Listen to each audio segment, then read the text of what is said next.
So in Rome, okay, we had a long period where in the Roman Catholic Church in the West, in the 20th century, where they tended early on to reject ecumenism and syncretism and charismaticism, and those things all go together, and that's not accidental, because they're all part of the same heresy.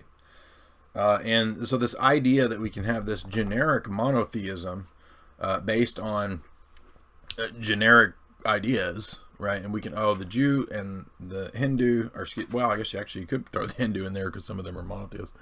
If you believe that the all or the absolute is everything, I guess then everything's God, then there's only one God, right? But ultimately that's just gobbledygook, because then if everything is God, then nothing's God. So the idea that Judaism and Christianity and Islam are all united in the idea of the same God is just simply not true, because of the Orthodox teaching that the Logos is who created the world. So the Jewish theology and Islamic theology do not teach that. They do not teach an ex nihilo creation by the Son of God. So you're talking about a different God. Now, why did they come to that conclusion?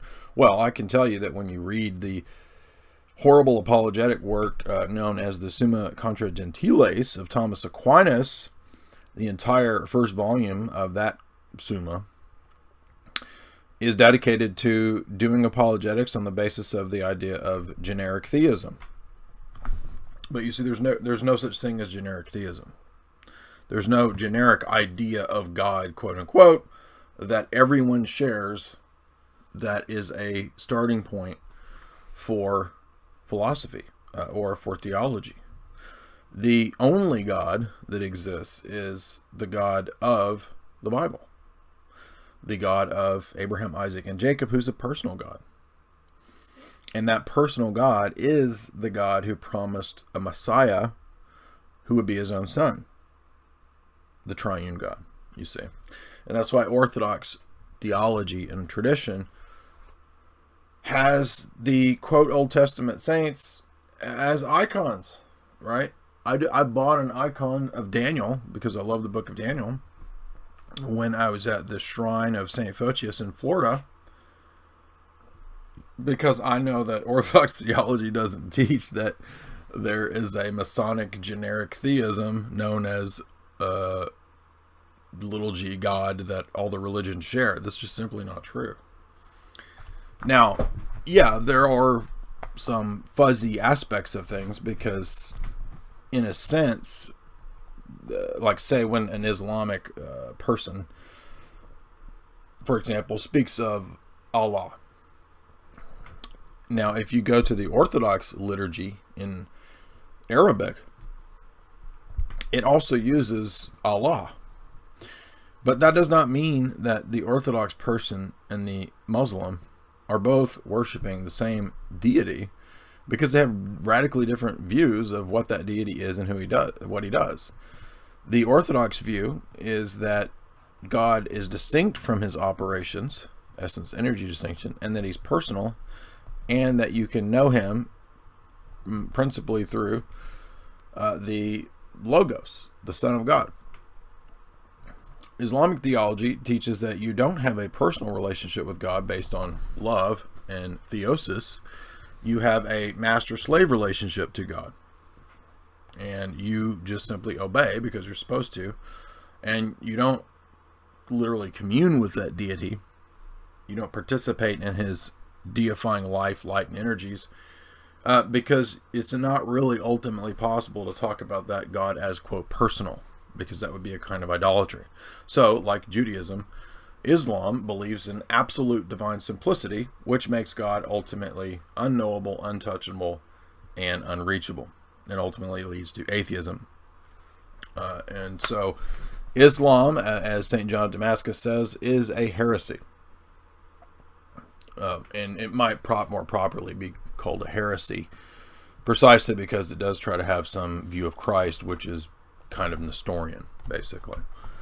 So Islam is a kind of Nestorian mix with Christianity and Judaism. It's like Nestorian so-called Christianity mixed with Judaism. And for Orthodox theology, those are heresies. So there's no generic deity any more than Orthodox Christians are united with Jehovah's Witnesses.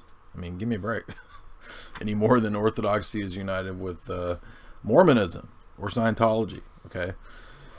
So all errors on God hinge, we believe, on those basic points that I mentioned. Number one, absolute reality is personal. God's personal. Man's made in his image as the image of a personal God. And the God that we're speaking of here is never ever revealed as generic godness, generic theism. None of that Thomistic gobbledygook. Get it out of here. Only revealed as the personal I am covenantal God from the nation of Israel. That's the only true God, who is now taught in the nation of Israel that is spread throughout the world, called the Orthodox Church. That is the true vine. If you read Romans 11, that's what St. Paul teaches. There's no other traditions or sources by which you get access to this vine. Now, there might be aspects of this tradition elsewhere out there, but by the way, the Quran proponents, every Muslim that I've had debates with, and I just had a few fierce ones in the last few weeks, they don't know anything about the Bible. They're completely ignorant about the Bible, and you're talking to a brick wall when you're trying to speak of, like if you try to explain the book of Hebrews or something like that to somebody who's Islamic in their beliefs, they have no idea what you're talking about. You're wasting your time. You're not going to get anywhere. They don't know what the temple was about. They don't know what's in Genesis. They don't know what symbology and typology is. They don't understand Christ as the new high priest. They don't know any of that. So you got to start kind of more fundamental and try to say, well, what's your philosophy of God? But then most of those people, they don't care about philosophy. They don't know anything about it. You're, again, talking to a brick wall. So it's very difficult. It's almost like a cult. Like the experience that I've had is very similar to cults, where it's like you can't look. If I say, hey, let's look at these prophecies in Daniel and how later Jesus comes and fulfills them. Look at the promises of the covenant, all the successive covenants in the Old Testament, and how they're fulfilled in the prophet, priest, king, great high priest character of Jesus. Like, they don't know what you're talking about. So, I don't know. It's very difficult. I have to figure out how to actually have dialogue and conversation with Islamic persons. And when I say dialogue and conversation, I'm talking about apologetics. I'm not talking about UN, ecumenist, relativism, syncretism, gobbledygook, apostasy. Now, one of the ways that and by the way, to show that's all true, there's a great point made that you can't just talk about the Abrahamic covenant as if, we'll talk to the Jewish person and we'll talk to the Islamic person because of the Abrahamic covenant, because of monotheism. When Paul says in Galatians the only access to the Abrahamic covenant is in Christ, right? This is Galatians 3. So, no pagan gods, right? So this is all just based on stupid linguistics anyway, that as if just saying the word God, that everyone means the same thing.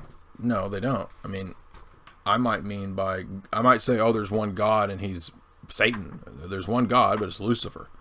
But we're not going to do ecumenical dialogue based on the fact that we both believe in one God. It's just retarded.